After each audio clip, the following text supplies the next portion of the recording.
जब उन्होंने रासलीला देखी तो उनका मन आनंद से भर गया। राधा कृष्ण की प्रेम में कीड़ा, बांसुरी की धुन और भक्तों का उत्साह, ये सब उनके लिए नया था। 1 महीने तक वो हर दिन रासलीला देखते रहे। जब लीला समाप्त हुई और कलाकार वृंदावन को लौटने लगे, तब अनिरुद्ध के मन में हाहाकार मच गया।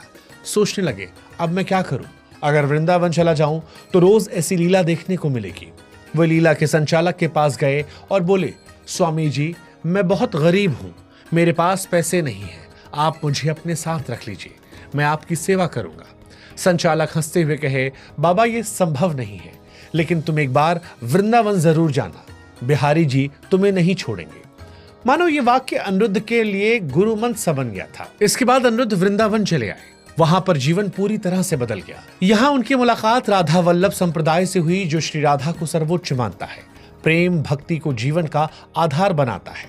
वृंदावन में एक सखी के भक्ति भरे पद को सुनकर अनिरुद्ध राधा वल्लभ मंदिर पहुंचे।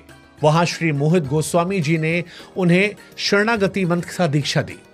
इस मंत्र ने उनके मन को राधा कृष्ण के चरणों में समर्पित कर दिया। यह दीक्षा उनके जीवन का पहला बड़ा मोड़ थी।